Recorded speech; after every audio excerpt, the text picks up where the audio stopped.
Welcome back, everyone. If you're joining us for the UPSC prep, or you just love diving into Indian history, you're in for a treat. It's always great to be back. This is part 2 of our Modern Indian History deep dive. Right. Last time, we untangled the Zamindari system. Yeah. Remember all that? Lots of twists and turns there. Today, we're tackling the Mahalwari system. Okay.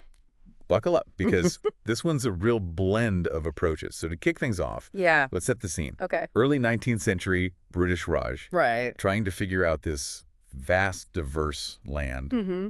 And of course, how to collect revenue effectively. The age-old question. So why introduce this Mahalwari system in 1822? Well, they were realizing that one size didn't fit all. Right. They had the Zamindari system in some places, but it wasn't working everywhere. It didn't quite fit the puzzle pieces everywhere. Exactly. So they introduced the Mahalwari system in areas like Agra and Awadh, Okay. which is present-day Uttar Pradesh, Right. and also the northwest frontier, Punjab, the Gangetic Valley, and the central province. So these regions were a bit different then. Yes, these areas had different land ownership patterns and agricultural practices compared to the Zamindari regions. So they needed a new system to accommodate those differences. Exactly. Okay, makes sense. But what does Mahalwari even mean? Mahal basically means a house or a region. Oh, interesting. And in this system, a village or even a group of villages would be considered one mahal Okay. for revenue collection. Ah, so they treated a village or a cluster as a single unit Right. for taxation. Yes. Interesting. So instead of these powerful zamindars, who was their point of contact in this system? They relied on the village headman, The headmans. yes, to be the intermediary for revenue collection. So a shift towards a more localized approach. Yes. Instead of a single zamindar, they had a village representative managing the revenue collection. That's right. Okay, this is fascinating. But how did this impact the cultivators, the people actually working the land? Well, the headman's role was pretty multifaceted. Beyond collecting taxes, they also kept village records. Oh, wow. They resolved disputes and even supervised public works. So they were pretty busy. They were, and in theory, this could have meant a more direct connection Right, to the needs of the cultivators. Yeah, it seems like they were trying to strike a balance, incorporating some elements from the Zamindari system with this local approach. Yes, trying to find a middle ground. But of course, the British were always keen on maximizing revenue. Right. So what other unique elements did they incorporate into this Mahalwari system? Well, a key difference was the periodic revision of revenue rates, Oh, typically every 20 to 30 years. okay. So unlike the fixed revenue under the Zamindari system, Yes. the revenue demands in the Mahalwari system could actually change. Correct. Wow. I'm already curious to know how that played out in practice and whether it truly benefited the cultivators. Well, the intention might have been to make the system adaptable, Right. but the actual implementation, that's where things get a bit more complex. This is where it gets really interesting for our listeners, especially those prepping for the UPSC. We've laid the groundwork. We understand the context and the basic framework of the Mahalwari system. But now let's delve into the impact, the nuances, and the unintended consequences. Exactly. Let's dive deeper. Yeah, those periodic reassessments. Yeah. They could be a double-edged sword. How so? On the one hand, they were meant to adjust the revenue based on, agricultural output, Right. market prices, things like that. But on the other hand, Yeah. these assessments weren't always accurate Right. or fair. I can imagine British officials trying to assess the productivity of land Right. they barely understood, Exactly. leaving a lot of room for miscalculation. Yes, and overestimations. Did this lead to any specific problems for the cultivator? Oh, absolutely. One major consequence was the rise of agricultural indebtedness. Oh. When peasants couldn't meet the revenue demands, Right. often due to high tax rates or those inflated assessments, Right. they were forced to borrow money Of course. from moneylenders Yeah. at really exorbitant interest rates. It's a classic tale, unfortunately. Yeah. A cycle of debt Yeah. that could trap families for generations. Caught between the British administration and the moneylenders. Exactly. It's like the system tried to be adaptable, Yeah. but it ended up creating more hardship. It did in many cases. Yeah. But it's also important to remember that the Mahalwari system wasn't entirely without its merits. Okay. For example, having the village headman as the intermediary could potentially offer a more accessible avenue Okay. for addressing local grievances and resolving disputes. So it wasn't just about collecting revenue. Right. There was this attempt, at least in theory, Mm-hmm. to incorporate some level of local governance. Yes. Bit of a hybrid approach. But thinking about the larger context of British colonialism, Right. where does this Mahalwari system fit into their overall strategy in India? It's crucial to remember that the British, their aim was to maximize revenue extraction from India. Of course. All three land revenue systems they implemented, Right. the Zamindari, the Mahalwari, and the Ritwari, Yeah. they all served that same objective. So it didn't really matter who they were dealing with. Right. Powerful zamindars, village headmen, Oh, individual cultivators. it was all Their about goal was the same. filling the coffers of the British Empire.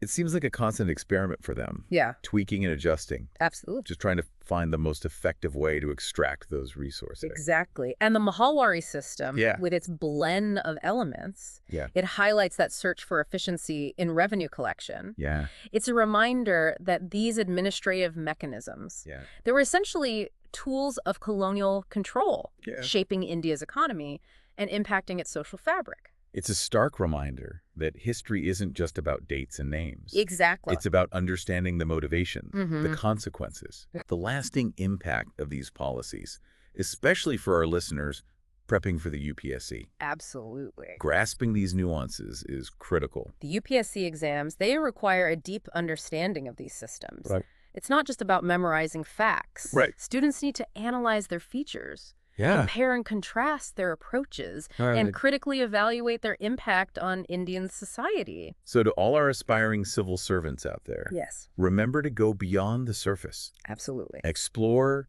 the intended and unintended consequences. Yes. Analyze those socioeconomic implications and connect the dots to understand how these systems continue to shape modern India. A great point.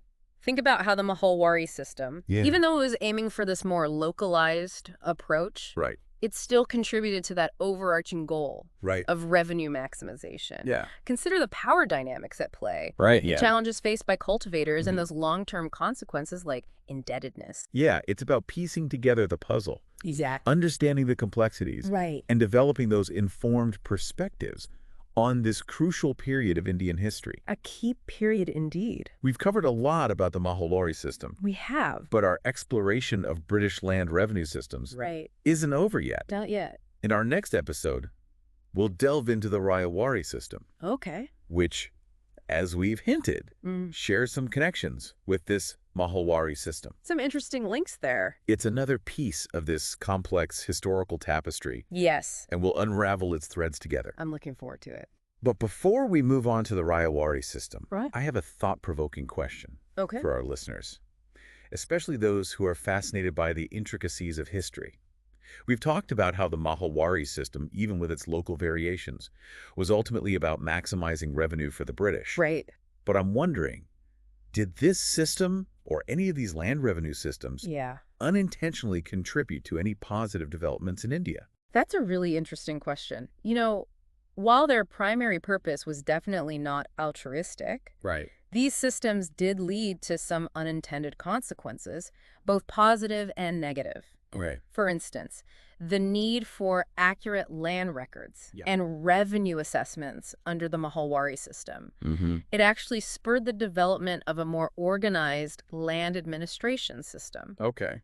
So in a way, they inadvertently laid the groundwork Wow. for future land reforms and revenue administration Right. in independent India. So they were trying to streamline their revenue collection, Exactly. but they accidentally set in motion processes You could say that. that would eventually benefit India's administrative framework. It's a bit ironic, isn't it? It is a fascinating twist. History is full of them. It really is. Yeah. What other unintended outcomes were there? Well, another one was the increased monetization of the rural economy, Okay. the need to pay taxes in cash Right. instead of those traditional forms of payment. It pushed cultivators towards a more market-oriented system, Okay. which in some ways contributed to the growth of a cash economy in rural areas.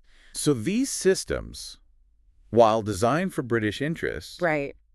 inadvertently sparked changes Yeah. that would shape India's economic trajectory. They did, but of course this shift towards a cash economy, it wasn't without its challenges. Well, of course not. Yeah. What were some of those? Well, It also made cultivators more vulnerable to market fluctuations Oh, and price shocks, right. especially when combined with the burden of embeddedness. Right. So while there was some unintended positive outcomes, Yes, we have to view them within the larger context, absolutely. a colonial exploitation, Right. and the hardships faced by the Indian peasantry. Exactly. It's a complex picture. It is. It's a reminder that history is rarely black and white. Right. It's full of these complexities, unintended consequences, interconnected events that shape the course of nations. It's a tapestry of events and reaction. It really is.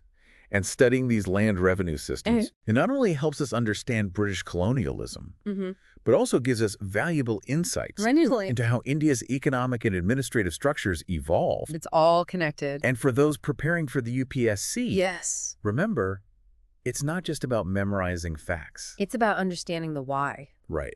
It's about connecting those dots, Yes. analyzing the complexities, developing a nuanced understanding Exactly. of this pivotal era in Indian history. Think about the long-term consequences. Yes. How did these systems contribute to the economic disparities Right. that we still see in some regions? Yeah. How did they shape land ownership patterns and social structure? It's all part of the bigger picture. It is. Yeah. These are the kinds of questions that can really help you delve deeper and develop those insightful perspectives. We've explored the Mahalwari system, its unique features, its impact on the peasantry, and its place in the story of British colonialism. We have.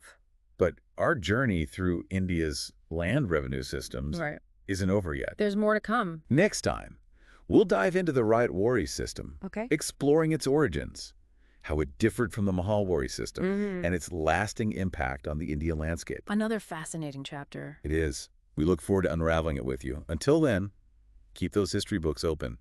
Stay curious. Always be learning. And remember, understanding the past is key to navigating the present and shaping the future.